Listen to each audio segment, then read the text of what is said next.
Mag-ingat sa pagharap ng kadate online, lalo na ngayong buwan ng mga puso. Ituturo po namin sa inyo ang mga estilo ng mga manliligaw na scammer para hindi po kayo mabiktima. Nasa frontline balitang yan si Jenny Don.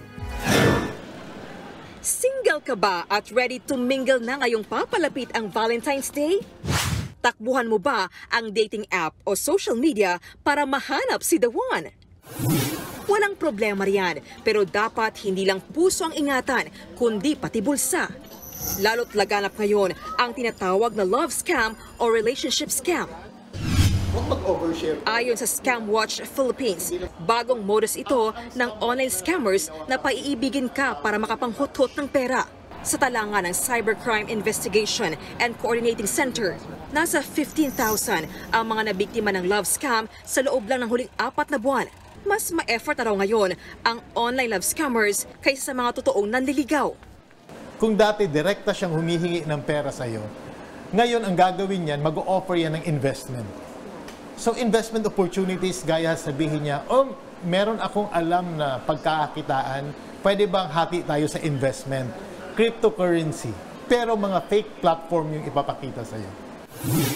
Todo kilatis din daw ang mga scammer sa pagpili ng potential partner kuno, pero bibiktimahin pala. Tinitingnan din yung profile. So nasa profile mo single ka, nasa profile mo separated ka. Valentine's Day, nag-ahanap to ng makakarelasyon. Ikaw yung i-approach ng mga to.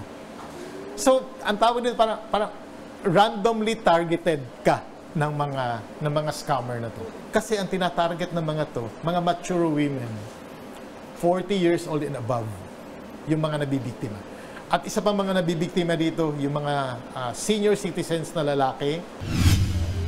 May 8 klase raw ng love scammers na dapat maiwasan. Kanya-kanya silang teknik sa panliligaw ng maluloko. Ang isang sad boy o girl love scammer, magpapaawa effect daw.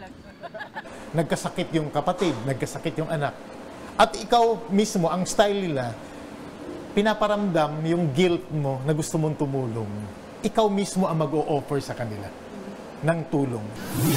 Ang investor type naman na love scammer, paniniwalain kang gusto niyang magnegosyo na katuwang ka.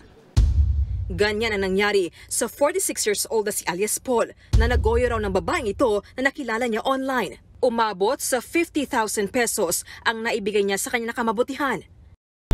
Sabi niya, magpapadala daw siya sa akin ng pera. Dito magnenegosyo sa Pilipinas.